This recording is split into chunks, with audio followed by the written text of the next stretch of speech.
Corrado, un pezzo grosso, una carriera tra danza, canto, spettacolo, uffici stampa. Qui c'è la magia degli anni '80, un inno generazionale con i sogni, le speranze, le difficoltà dei giovani di allora e per trovare un posto nel mondo, più o meno sono sempre le stesse difficoltà, solo che adesso i giovani non si accontentano più e soprattutto non sanno pazientare quando qualcuno gli risponde no.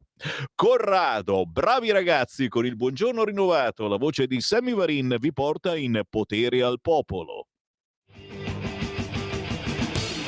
Va ora in onda Potere al Popolo. E qui quindi la seconda parte della nostra controinformazione. Quest'oggi la facciamo in compagnia del collega Giuseppe Brienza, che salutiamo. Ciao Giuseppe! Ciao Sammy, un saluto a tutti i radioascoltatori. Piacerissimo di ritrovarti sulle nostre frequenze, anche perché ci porti un ospite assolutamente di rilievo per parlare di cose che interessano davvero a tutti quanti. Salutiamo con noi Valentina Garripoli. Salve Valentina! Buongiorno a tutti, è un piacere essere vostra ospite. Piacerone, piacerone. Bambini a scuola con bisogni educativi speciali. Parliamone. Questo potrebbe essere il titolo di questi 20 minuti di chiacchierata.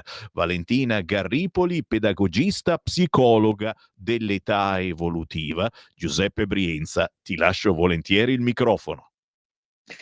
Ti tiro le orecchie innanzitutto perché è pedagogista dell'età evolutiva. Oh, chiedo e quindi scusa. Valentina Garripoli no, c'è una certa differenza. Comunque andiamo subito all'argomento. Valentina Garripoli, oltre ad essere educatrice e pedagogista dell'età evolutiva, è anche autrice di un libro che è uscito ieri, si intitola La Coccinella Sky e altre avventure sulle diversità, percorsi e laboratori per favorire l'inclusione. Vi fermo subito, le diversità sono quelle di bambini speciali, o meglio con bisogni educativi speciali, cioè quelli che sono definiti, perché ora contano molto le BES, no? Bisogni educativi speciali. Un libretto molto interessante perché è uno strumento sia diretto ai bambini dai 6 anni in su e sia agli insegnanti e operatori che sono a contatto con ragazzi con bisogni educativi speciali, no? È un libretto che ha delle illustrazioni ma anche 4 avventure fantastiche per i bambini e le bambine dedicate appunto all'inclusione.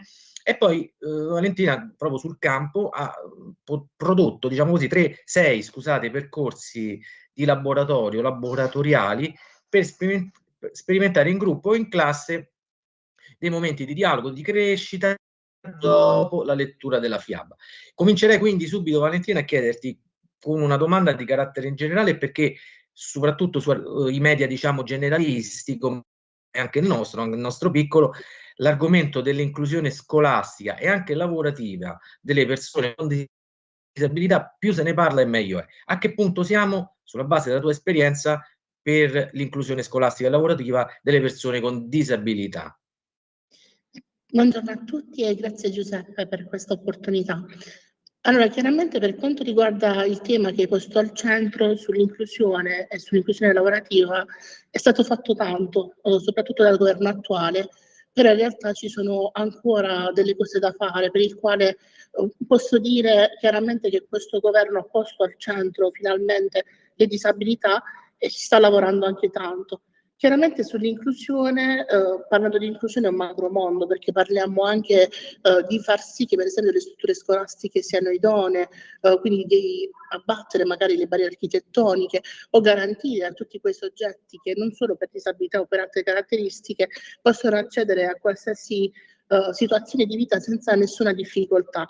Chiaramente questo tipo di inclusione non l'abbiamo raggiunta e c'è tanto da fare, come per esempio anche la formazione degli operatori, perché la ricerca di operatori specializzati non è semplice, così come anche gli insegnanti molto spesso non sono pronti alle diverse tipi di disabilità che ci sono, perché sono tantissime, così come anche i territori molto spesso non sono messi in rete e per esempio le istituzioni potrebbero essere quel perno, quel vulnus che oltre diciamo a guardare dall'alto tutte le attività che vengono svolte, a dare delle soluzioni concrete soprattutto sul sociale alle famiglie che necessitano di aiuto.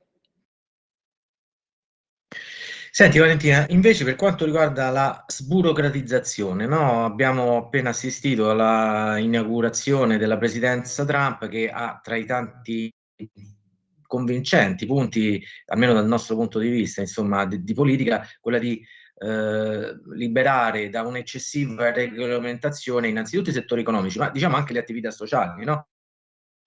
Sì, A che sarebbe punto, anche... visto...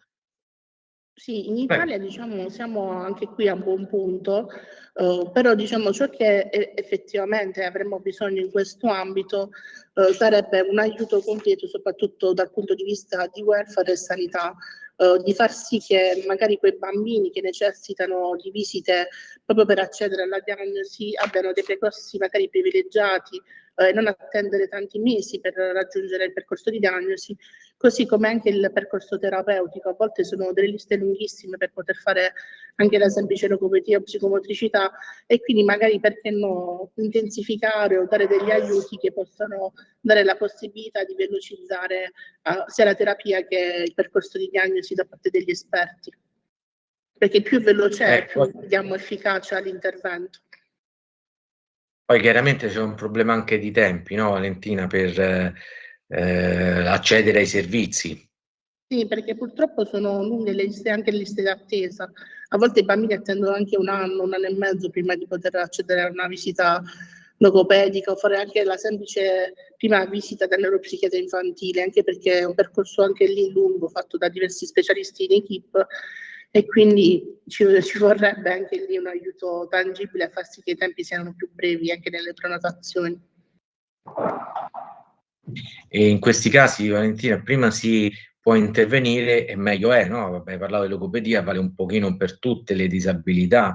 Prima riusciamo a diagnosticare, prima riusciamo a intervenire. E poi chiaramente non secondario è anche il sostegno alla famiglia che ha dei splendidi figli con queste disabilità che però hanno bisogno di un impegno e anche un sostegno maggiore, no? Per esempio in Senti, alcune regioni sono state riconosciute delle terapie ABA, vengono sovvenzionate in parte a livello economico, in altre regioni no. Per esempio questo potrebbe essere un indirizzo unificare per tutti.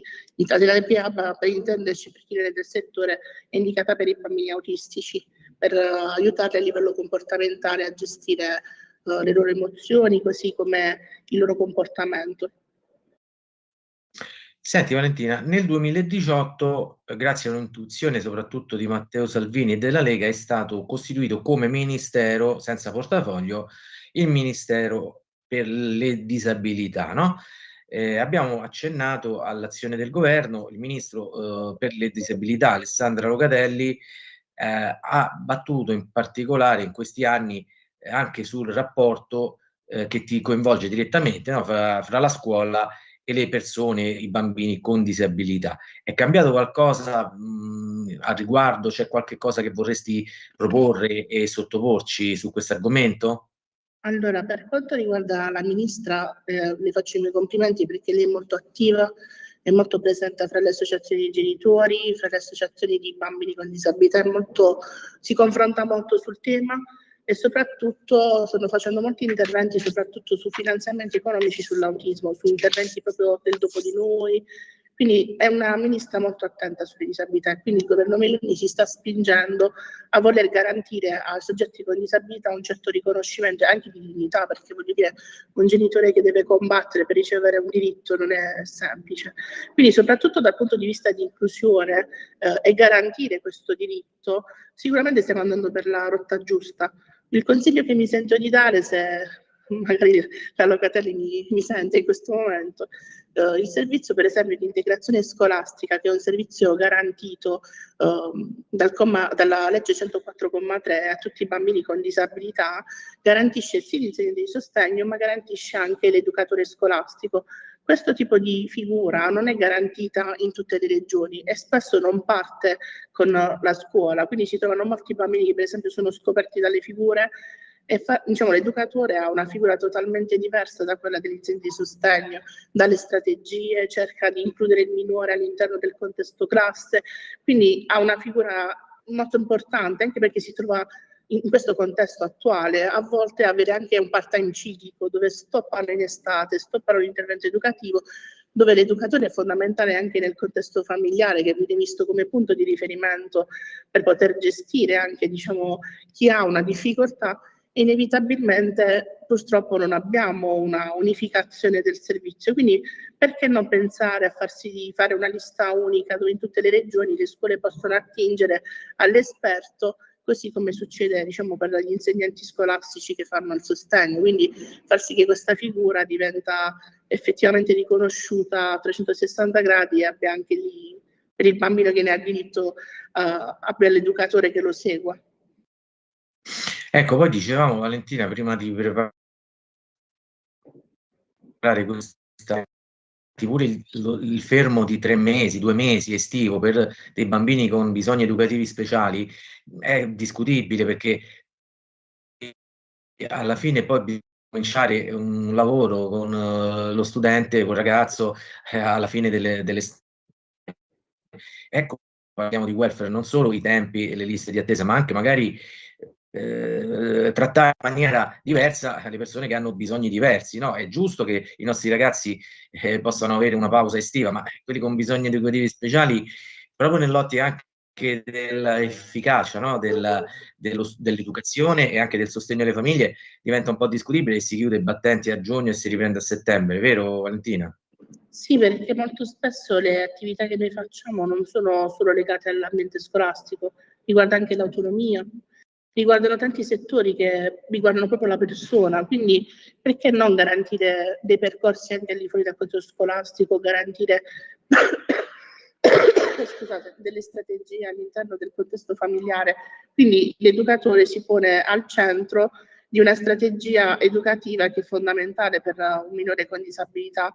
Quindi poi ricominciare a volte a settembre, a volte è capitato anche in alcune situazioni che molto spesso non viene riconfermato nemmeno lo stesso educatore, cambia l'educatore, quindi cambiare, avere questi cambi e tagliare diciamo, i tempi provoca nel minore con disabilità dei disagi. Noi sappiamo che per alcune disabilità la routine è fondamentale, avere delle figure di riferimento, dei punti fermi sono ciò che garantiscono l'efficacia dell'intervento. Invece così si viene a screditare e purtroppo a sciogliere purtroppo quello che è stato fatto anche in diversi mesi di azione scolastica. È normale che le difficoltà ci sono e non è che si può cambiare le cose da un momento all'altro, però come dicevi la rotta deve essere quella, no? Perché sappiamo quanto era efficace per quanto riguarda le classi il maestro unico, no? Il punto di riferimento, in particolare per un bambino, un ragazzo con bisogni educativi speciali, pensiamo un po' fermare 3 mesi, poi riprendere un altro educatore, significa alla fine vanificare, no? Gli sforzi e anche le risorse economiche che noi cittadini volentieri devolviamo a questi importanti settori di politica sociale. Valentina, poi, per chi non lo sapesse, l'argomento, sebbene diciamo non sempre all'attenzione nei media, però ha avuto addirittura adesso anche il G7, no? Dell'inclusione e disabilità. Ci puoi gli obiettivi di cosa si tratta e se può dare una mano realmente per le politiche anche a livello nazionale e regionale? Io penso che queste attività sono fondamentali perché oltre a condividere le buone pratiche che ci sono anche in altri paesi e portarle in Italia e farne diciamo, risorsa, serve questo momento anche per porre le criticità e per poter porre delle soluzioni all'interno dei nostri contesti, dei nostri territori, per far sì che il confronto con altri stati o altri paesi possa essere poi risolutivo e dare delle soluzioni concrete anche per l'Italia. Quindi credo che il nostro governo sta agendo in maniera propositiva proprio in questo, cose che diciamo non avevamo mai visto in antecedenza. Senti, Mattia, adesso abbi pazienza, ma spiegaci bene quali bisogni educativi speciali BES, che hanno bisogno di un'intenzione di attenzione specifica. Allora, all'interno del bisogno educativo speciale non rientra soltanto il soggetto con disabilità, ma rientrano anche soggetti che vivono in contesti di vita svantaggiati culturalmente o a livello economico e quindi sono soggetti anche alla dispersione scolastica, quindi dobbiamo evitare che i minori non accedano più al contesto scolastico, quindi trovare delle soluzioni, oppure soggetti che hanno avuto dei traumi o che stanno vivendo un periodi di vita che necessitano di essere attenzionati, che possono essere anche soggetti per esempio al tribunale dei minori oppure separazioni, ci sono tante situazioni, quindi attenzionare il minore a 360 gradi in base ai suoi bisogni è fondamentale, quindi la scuola deve essere pronta a far sì che nel momento in cui il minore è all'interno del contesto scolastico si senta protetto e accolto, e molto spesso non è totalmente pronta, perché io mi metto anche nei panni dell'insegnante. Avere una classe che magari è poliedrica, che ha diversi stili di apprendimento e dover garantire un filo unico non è sempre molto spesso semplice, quindi proprio in questo senso mi sento di dover lanciare un'idea, che è quella magari di mettere a supporto anche all'interno delle classi o unità di psicologi all'interno delle scuole, unità di psicologi o di pedagogisti, che nei momenti in cui c'è una necessità reale all'interno del contesto classe possono essere a supporto, perché non è detto che bisogna essere per forza diagnosticati o per forza il genitore fa il percorso diagnostico, quindi noi ci possiamo accorgere che quel bambino in quel momento di vita ha necessità di essere aiutato e noi dobbiamo essere pronti a farlo. E beh, queste sono cose belle che veramente potrebbero cambiare la vita di tante persone, di tante famiglie, ma noi siamo ottimisti e poi contiamo anche, Valentina, vero, su la sinergia, cioè la collaborazione tra pubblico e terzo settore, no? Cioè, diciamo le associazioni. Ecco, si fa abbastanza, secondo la tua esperienza, per coinvolgere nelle politiche e nei servizi destinati alle persone disabili gli enti del terzo settore? Guarda, sul terzo settore si sta facendo tantissimo, soprattutto con la nuova legislazione che permette la registrazione all'interno delle regioni di associazioni del terzo settore, quindi con la formulazione anche di bandi ad hoc specifici. Soltanto che ci sono regioni dove hanno delle esperienze, delle buone pratiche che sono veramente da prendere in considerazione e da portare in regioni che purtroppo non hanno tutti questi servizi di welfare e che andrebbero garantiti. Quindi in questo caso le istituzioni, le regioni, i comuni potrebbero essere da trainante per far sì che queste buone pratiche possano essere portate in quelle regioni un po' più deficitarie.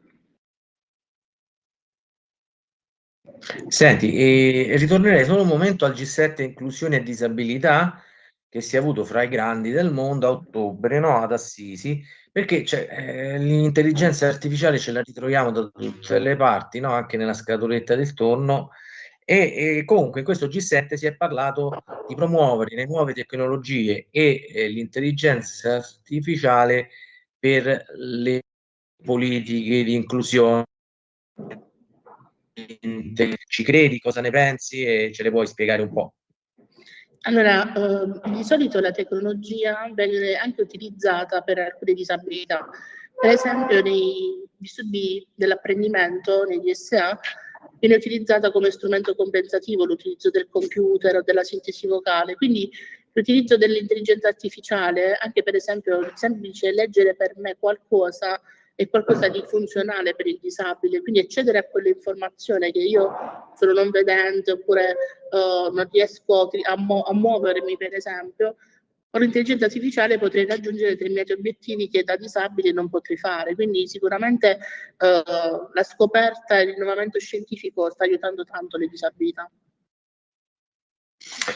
Senti, Valentina, adesso ti volevo chiedere, insomma, di rivolgerti un po' direttamente alle persone con disabilità che ci stanno ascoltando oppure che ci ascolteranno, no? Perché poi è anche disponibile dopo questo nostro intervento, o ai loro famiglie, ai loro genitori. Ecco, che cosa ti senti di consigliare sulla base della tua esperienza di educatrice? E ricordo poi, consigli, insomma, di leggere il tuo libro perché è anche diretto per i bambini, insomma, ha 6 fiabe fantastiche, siamo veramente curiosi di divulgare. E poi c'è anche uno strumento concreto, no? La Coccinella Sky e le altre avventure sulla diversità, che sono i percorsi laboratoriali che servono un po' anche per stimolare l'attenzione, vorresti dire ai loro genitori. Nel frattempo vi mostro il libro per chi non lo può, diciamo, per chi lo può vedere. Per me è fonte, diciamo, di orgoglio, perché dopo tanti anni di esperienza dare uno strumento ai colleghi o a chi si trova nel contesto classe a vivere una diversità molto spesso non è semplice raccontarlo, quindi utilizzare questo strumento è utile proprio perché nei momenti in cui si inizia a sensibilizzare, a parlare del tema, si inizia a lavorare. Molto spesso non è una cosa che si fa. Si aspetta per forza la giornata dell'autismo piuttosto che la giornata dei canti disparati, invece noi dovremmo parlarne sempre. Quindi raccontarlo attraverso una fiaba, iniziare a sensibilizzare da piccoli è fondamentale. E questo credo che è quello che vogliono tutti i genitori con disabilità, quindi far sì che i loro figli si sentano normali in una società che purtroppo pone ancora dei limiti.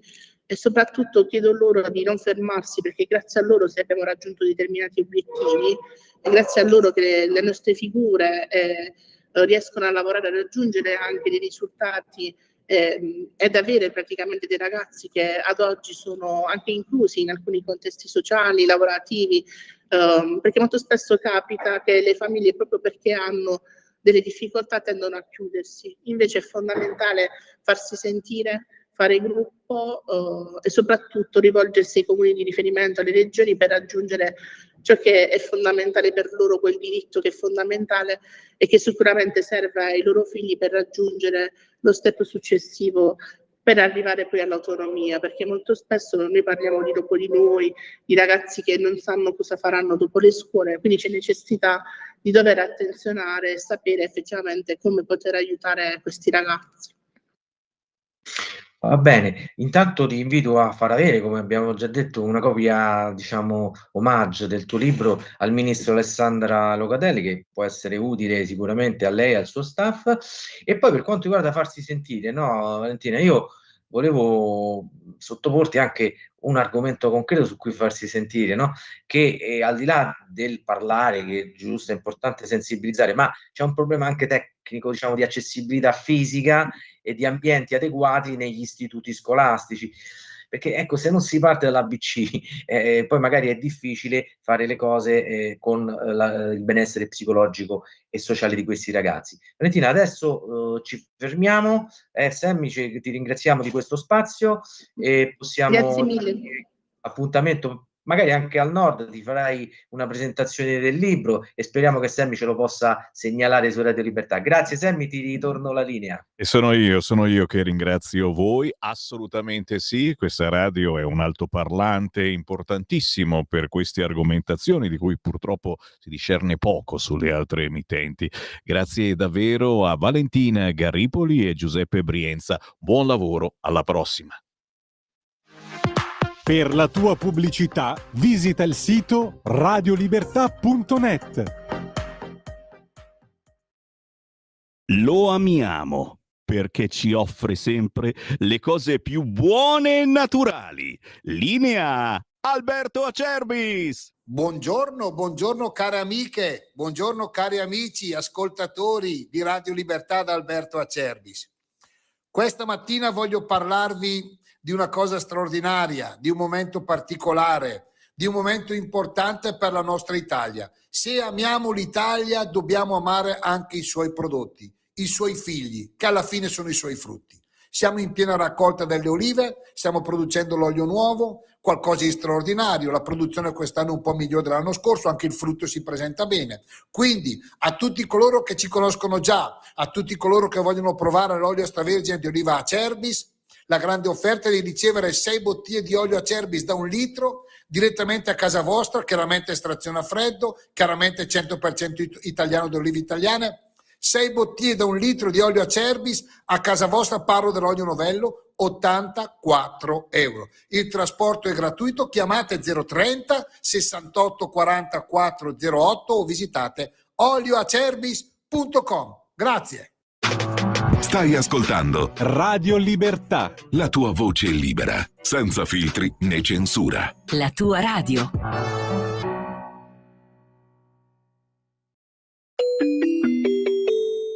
Qui Parlamento. E qui la voce di Sammy Varin alle 11:33 minuti primi. Prosegue la nostra controinformazione. Grazie per essere con noi al deputato della Lega, Rossano Sasso. Ciao! Ciao Sammy, buongiorno a tutti. Grazie perché siamo assolutamente sulla notizie che avete ascoltato prima in rassegna stampa. Prima però un'occhiata al Facebook, alla pagina Facebook di Matteo Salvini, che scrive immagini chiare e preoccupanti. Sicuro che le autorità competenti faranno presto chiarezza, oggi alla Camera, domani al Senato. Riferirò riguardo a questi altri episodi avvenuti sulle linee ferroviarie. Sarebbe gravissimo che qualcuno danneggiasse e bloccasse volontariamente la circolazione ferroviaria per fare battaglia sociale e politica sulla pelle di lavoratori e pendolari. In poche parole, sono uscite le immagini di sospetti sabotaggi ferroviari. Non c'entra niente o forse c'entra qualcosa sulla denuncia invece che ha presentato il leghista Rossano Sasso e di cui oggi abbiamo parlato in rassegna stampa. Eccola qua, ad esempio, la pagina del quotidiano Libero. Mimmo Lucano Santo, Salvini ministro sciagura, ecco i libri di storia imposti ai nostri ragazzi.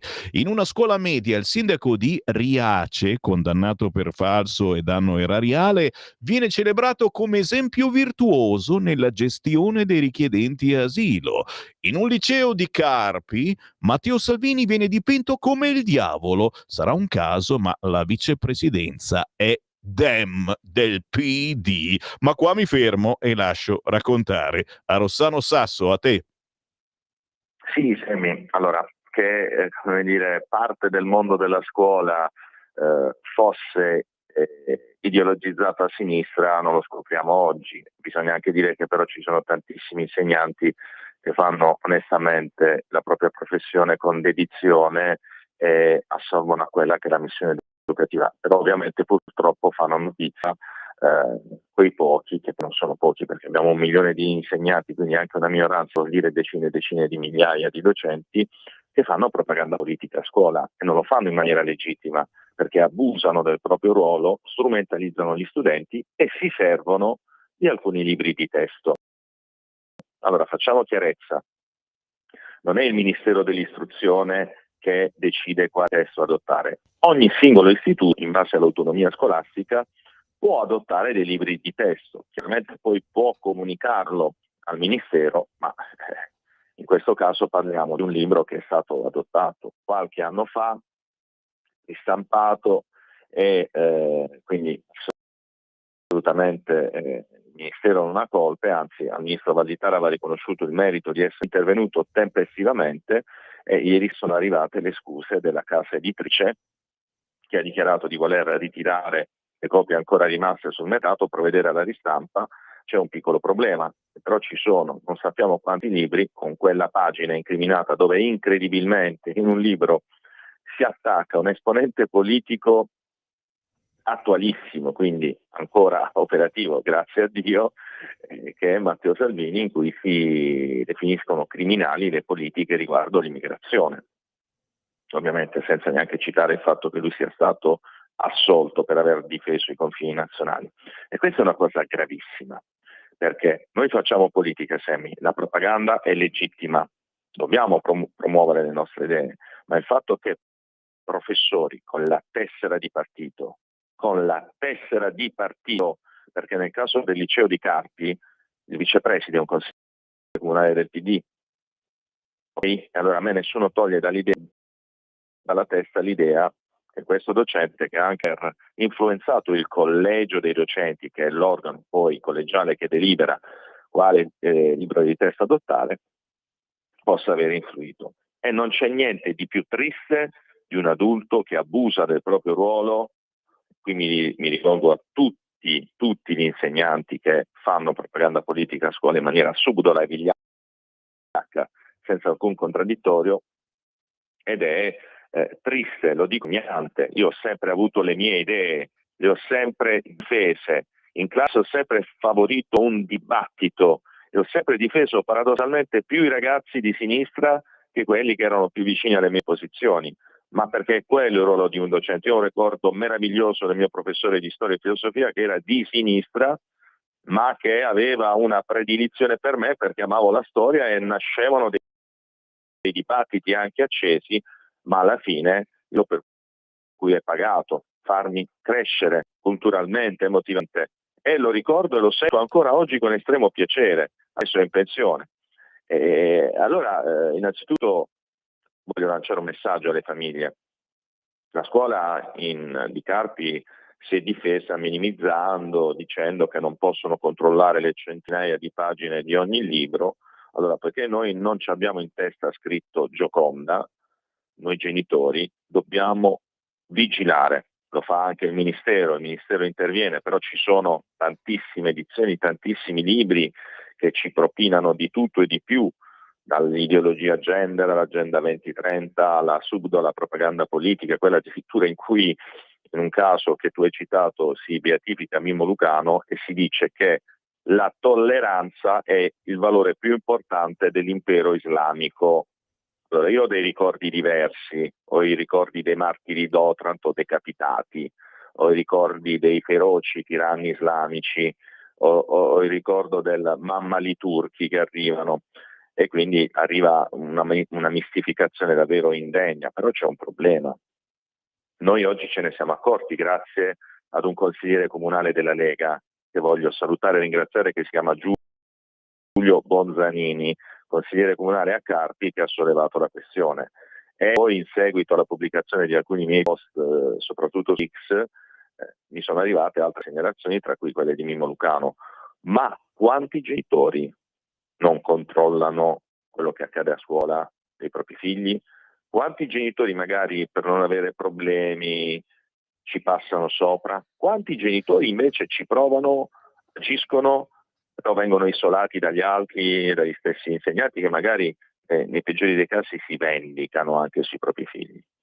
Allora, noi siamo qui per questo. Io mi occupo, come tu sai, di scuola da una vita, abbiamo il ministro della Lega, abbiamo il vicepresidente del Consiglio, dobbiamo garantire la terzietà come dei giudici anche degli insegnanti, perché guarda, Sammy, non dobbiamo sottovalutare, perché è lì che si formano i custodi del futuro, i nuovi cittadini di domani, e quindi dobbiamo fare in modo che la scuola statale, sia pubblica che paritaria, possa avere un clima sereno. Non sto dicendo che non si possa parlare di politica, anzi si deve parlare di politica, ma un insegnante deve essere un arbitro imparziale, deve mettere da parte le proprie idee e pensare a svolgere nel migliore dei modi la propria missione educativa. Qui siamo solo all'inizio, Sammy, ovviamente, evidentemente non ci bastano le scuse della casa editrice, perché Matteo Salvini e tutta la Lega hanno subito un danno che va quantificato politicamente e culturalmente. I professori di sinistra, bene, quelli che hanno delle idee degne di rispetto, dovrebbero prendere le distanze e recriminare l'imparzialità di un insegnante durante il proprio orario di servizio. Poi una volta fuori da scuola, chiaramente, legittimamente possono fare tutto quello che vogliono, ma non sia mai più che succede una cosa del genere, perché ti giuro, guarda, vado di persona a scuola e dico a questa gente di vergognarsi, Assolutamente. perché non si strumentalizzano gli studenti, si favorisce il pensiero critico, lo si fa sviluppare, si fa magari un'assemblea di istituto dove si invitano Tizio e Caio che possono confrontarsi, perché il confronto è il sale della democrazia, ma non la propaganda a senso unico. E Mi quindi raccomando. adesso proseguirà la nostra battaglia in Commissione Assolutamente. Cultura e in Parlamento. Assolutamente, e mi raccomando, l'appello che facciamo su queste frequenze è proprio anche e soprattutto per voi genitori, per voi nonni, che molte volte magari interrogate, nel senso buono, i vostri figli, i vostri nipoti sulla lezione e se hanno studiato, spesso e volentieri a me capita, sono proprio i miei figli che mi chiedono papà mi interroghi su storia, mi interroghi, e quindi giustamente prendiamo in mano i loro libri e cerchiamo di capire un attimo, a volte basta poco e vi accorgete di cosa scrivono di strano, ricordando, come dico sempre io, che la verità sta nel mezzo. Io ringrazio il deputato della Lega, Rossano Sasso. Buon lavoro, Rossano. Grazie, buona giornata a tutti e viva Radio Libertà. Qui Parlamento.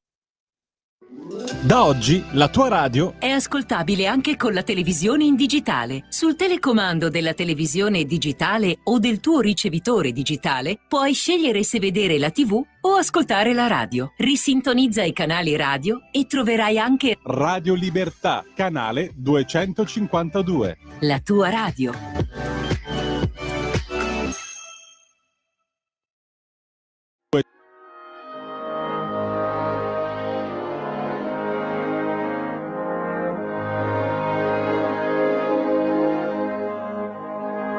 Va ora in onda Focus Valle d'Aosta.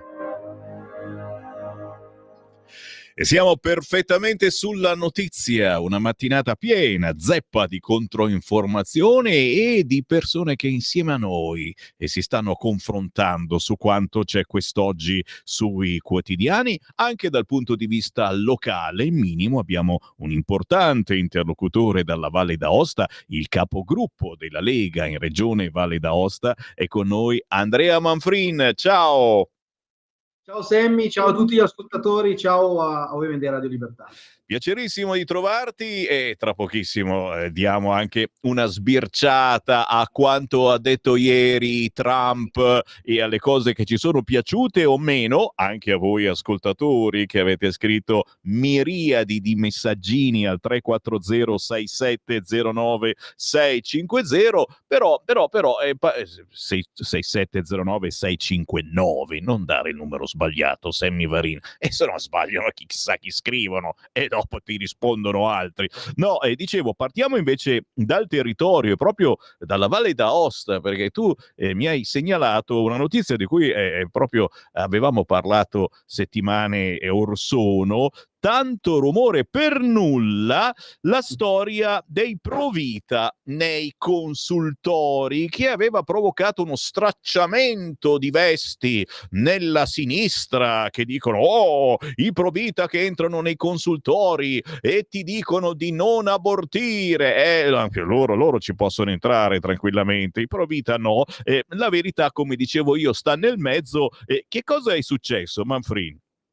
Ma molto semplicemente, come dire, un'associazione che peraltro percepisce e vive di fondi pubblici aveva pensato bene di lanciare l'allarme dicendo che nelle nostre strutture, nei consultori, nelle strutture sanitarie della nostra regione, le persone che volevano appunto come dire, aderire a una procedura che è quella dell'introduzione di gravidanza venivano sottoposte a minacce, a lusinghe, a corruzione, così l'hanno chiamata, perché hanno addirittura detto che venivano offerti, pensa un po', pannolini e latte nel caso in cui non avessero fatto l'introduzione di gravidanza, e poi addirittura era stato detto che si faceva auscultare il battito cardiaco del feto appunto forzatamente a queste mamme. Ecco, ovviamente queste frasi hanno rimbalzato immediatamente su tutti gli organi di informazione nazionali. Abbiamo fatto sicuramente non una bella figura a livello nazionale, cioè sembrava che davvero ci fossero dei medici che in maniera satanica prendevano queste donne, le sbattevano sul letto, le mettevano le cuffie a forza nelle orecchie e le facevano sentire il battito cardiaco del feto. Allora avevamo chiesto con un'iniziativa ispettiva l'apertura di un'inchiesta e appunto la verifica di quello che era stato affermato da questa associazione, che però non aveva saputo neanche, come dire, specificare chi erano, quante erano, quando era successo quello che avevano denunciato. Ha detto, ma sì, sono 3-4, ma non proprio oggi, è successo nel passato, però non lo so. Insomma, alla fine la verità è stata stabilita 6 mesi dopo, ovvero non c'è stata alcuna pressione. E è evidente che quelle dichiarazioni sono state fatte in un'ottica di pressione politica, quando il dibattito, come dire, aveva un po' toccato la 194, che non è stata ovviamente modificata, ma si diceva di volerla applicare in maniera integrale, così come era stato disposto. Per cui è evidente che con questa iniziativa abbiamo fatto una pessima figura a livello nazionale, che non è stata sicuramente, come dire, controbilanciata dall'uscita e dalla correzione di quello che è successo, ma soprattutto chiederemo, proprio a fronte di questa figura, un risarcimento a questa associazione. Abbiamo intenzione di chiedere, abbiamo depositato un'iniziativa in Consiglio e faremo in modo che anche l'USL della Valle d'Aosta chieda un risarcimento per danno d'immagine a questa associazione, in maniera che magari la politica ogni tanto, per una volta, andranno a farla a casa loro e non sugli organi di informazione, spargendo ovviamente delle bugie. Capite com'è importante ogni tanto cambiare il vostro centro di informazione? Molto spesso, stando sui soliti giornaloni, queste cose non le venite a conoscere, e ogni tanto girare su Radio Libertà, spargere la voce che sul canale 252 del televisore e c'è qualcuno che la racconta in modo diverso è sicuramente importante. Restiamo in Valle d'Aosta, restiamo in ambiente sanitario, perché ho letto la sanità valdostana al collasso, chiaramente un problema strutturale che riguarda tutta l'Italia, ma c'è chi magari si riesce a divincolare tra le problematiche e chi invece fa affondare ulteriormente la situazione. Cosa succede in Valle d'Aosta? Beh, hai detto bene, e soprattutto, come dire, ti ringrazio anche per il grande lavoro di controinformazione che giustamente tu e Radio Libertà fa quotidianamente. E questo anche qui è stato poco raccontato, ma tu considera che noi in Valle d'Aosta siamo in tutto 126.000 abitanti, abbiamo scoperto in Consiglio regionale che le prestazioni che la nostra sanità dovrebbe erogare sono 51.000, cioè praticamente quasi metà della popolazione valdostana, e consideriamo anche bambini e centenari, è in attesa dell'erogazione di una prestazione sanitaria. Cioè, questo vuol dire, cioè, che è come se in tutta Italia ci fossero 30 milioni di persone che sono in attesa di una prestazione, cioè metà della popolazione. È una cifra spaventosa, che ci dà, diciamo, un'idea innanzitutto di come è stata gestita la sanità nella nostra regione e di quali sono i benefici invece della gestione nelle regioni in cui la sanità funziona. Due su tutte, in Lombardia e in Veneto, due sicuramente esempi di eccellenza delle prestazioni sanitarie, dove tu, se vuoi, puoi andare anche soltanto per abbattere le liste d'attesa, magari di notte, ad avere la tua prestazione. Quindi ti dicono: hai urgenza di fare questa prestazione? Bene, vieni a mezzanotte, facciamo risonanza, l'attacco, quello che c'è da fare. Qui in Valle d'Aosta questo sistema non viene adottato, ma ti dirò di più: non viene neanche spiegato alle persone che esiste un percorso che si chiama percorso tutela, che è a livello nazionale una disposizione che prevede che tu abbia il diritto di poter ricevere la prestazione nei tempi che sono definiti da quelle che sono appunto diciamo delle tabelle nazionali, e quindi in un arco di minimo 3 giorni, massimo 4 mesi, tu hai diritto di avere questa prestazione. Se l'USL non te la fornisce, tu hai il diritto di poter andare dal privato anche, oppure dall'intramenia, ma a spese dell'azienda sanitaria locale. Per cui questo sarebbe un sistema che potrebbe abbattere i costi, perché quante volte ci siamo sentiti dire: ah, guarda, non c'è posto in lista d'attesa, anzi, lista d'attesa la prestazione del 2027, però se paghi martedì hai la prestazione.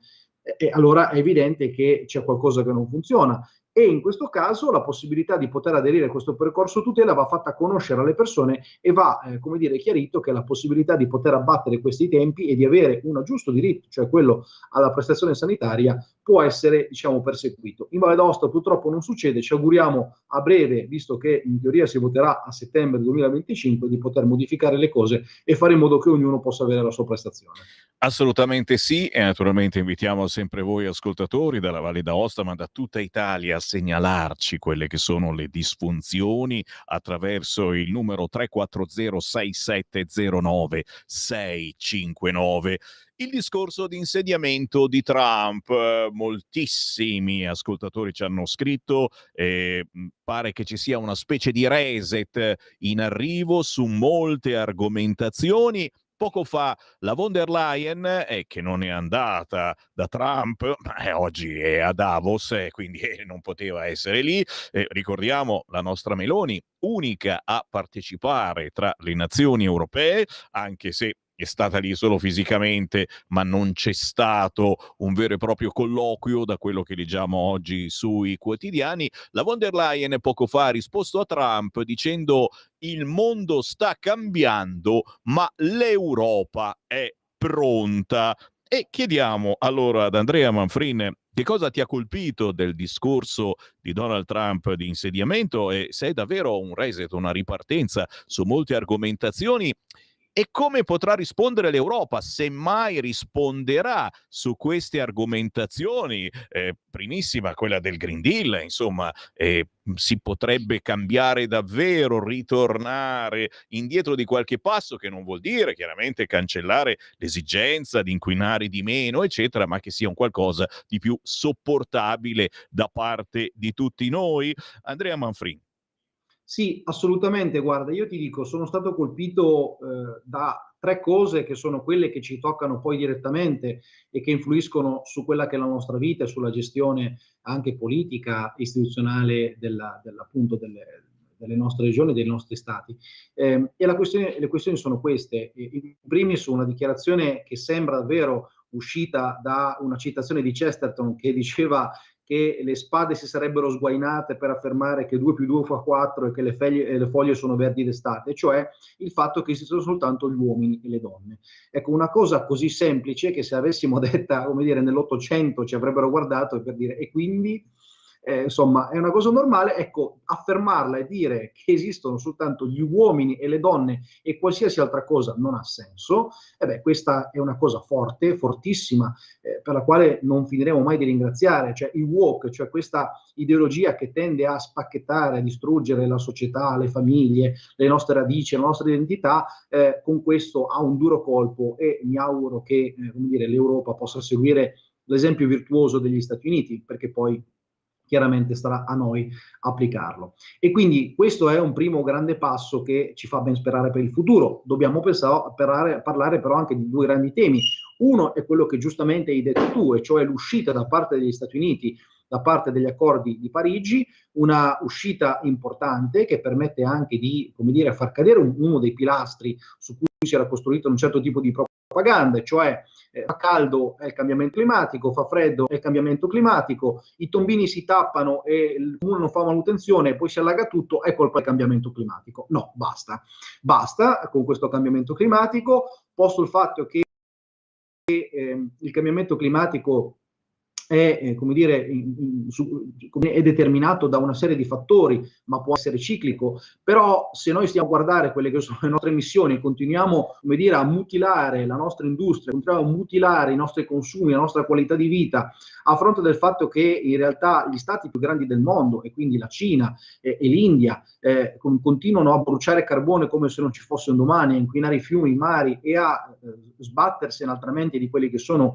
i limiti, allora è evidente che diciamo ripensare queste politiche, il che vuol dire giustamente, come hai detto, non che bisogna inquinare o inquinare di più, ma bisogna smettere con le follie, dal tappo appiccicato alla bottiglia il blocco delle produzioni delle auto con motori endotermici, sono delle assolute follie su cui evidentemente sarà impossibile incidere in maniera, anche perché peraltro lo abbiamo visto soltanto qualche tempo fa negli Stati Uniti, cioè con gli incendi in California ci dicono che praticamente questi incendi erano incontrollabili, no? E le stesse persone che questi incendi non riuscivano a controllarli ci dicono che però se tu ti togli la Panda a diesel che utilizzavi fino a ieri, usi la macchina con l'energia elettrica, il clima cambia. Cioè siamo veramente alla fiera dell'assurdo.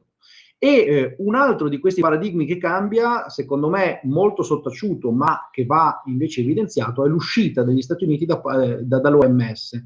Una scelta che dovremmo assolutamente seguire anche noi, su cui so che ci sono molti parlamentari, in primis Claudio Borghi, che si stanno adoperando, un'uscita da un carrozzone che ha fatto disastri e come potremmo dire, il salvacondotto preventivo che Biden ha fatto a Anthony Fauci per evitare future incriminazioni è, come dire, una spia che ci si deve accendere nella testa, un carrozzone pubblico che ha fatto soltanto danni durante la pandemia, che ha imposto degli obblighi assurdi che l'Italia purtroppo ha eseguito e anche l'Europa ha eseguito in maniera assolutamente fedele, anzi scodinzolando, un carrozzone che serve semplicemente per sperperare dei denari che non ha portato alcun beneficio e che sicuramente, se verrà chiuso, porterà un beneficio a tutti quanti, perlomeno in termini economici risparmieremo qualche milione, se non qualche miliardo, e che potremo utilizzare sicuramente meglio. Una delle discussioni certamente dei prossimi giorni, delle prossime settimane. Chiudiamo nell'ultimo minuto ringraziando naturalmente il capogruppo della Lega, seguitissimo sul territorio in Valle d'Aosta, Andrea Manfrin. La raccolta di firme a sostegno delle forze dell'ordine e del DDL Sicurezza organizzata dalla Lega in questo weekend in tutta Italia, ma in particolar modo ad Aosta questo venerdì 24 gennaio alle 18:30. Più sicuri, più liberi. Il DDL Sicurezza fra innovazione e opportunità. Appuntamento ad Aosta presso la saletta BCC Argo d'Augusto, e ci sarai anche tu, Andrea. Assolutamente sì, ci sarò io, però sono un ospite più trascurabile a fronte invece degli ospiti principali, che sono il sottosegretario al Ministero degli Interni Nicola Molteni, che ha sicuramente una competenza diretta rispetto alla materia della sicurezza e che potrà illustrare in maniera sicuramente molto efficace quelli che saranno i benefici del DDL Sicurezza, e il responsabile nazionale del Dipartimento Sicurezza Gianni Tonelli, che sicuramente ha una grande attenzione, ha posto una grande attenzione anche in Parlamento rispetto a questo tema. Quindi un evento sicuramente importante, cui seguirà poi una raccolta firme il giorno successivo con i banchetti che ci saranno in tutta Italia. Da noi lo faremo a Semmensane, sarà un'occasione anche qui per ribadire quelli che sono gli effetti positivi e diciamo quelle che sono le azioni che vogliamo compiere per portare più sicurezza nelle nostre città. Purtroppo Aosta non fa eccezione e abbiamo un imbarbarimento e purtroppo un peggioramento del degrado urbano e della microcriminalità che illustreremo anche nell'incontro. Sicuramente, signori, se passate da Aosta questo venerdì 24 gennaio ore 18:30, saletta BCC, pieno centro, Arco d'Augusto. Grazie davvero al consigliere regionale della Lega, Andrea Manfrin. Buon lavoro! Grazie mille, grazie a te Semmi, grazie a tutti gli ascoltatori, grazie a Radio Libertà. E buon ascolto a voi, cari amici vicini e lontani. Semmi Varin vi ringrazia, a tutti voi buona giornata, io torno domani alle 7:30. Avete ascoltato Potere al Popolo.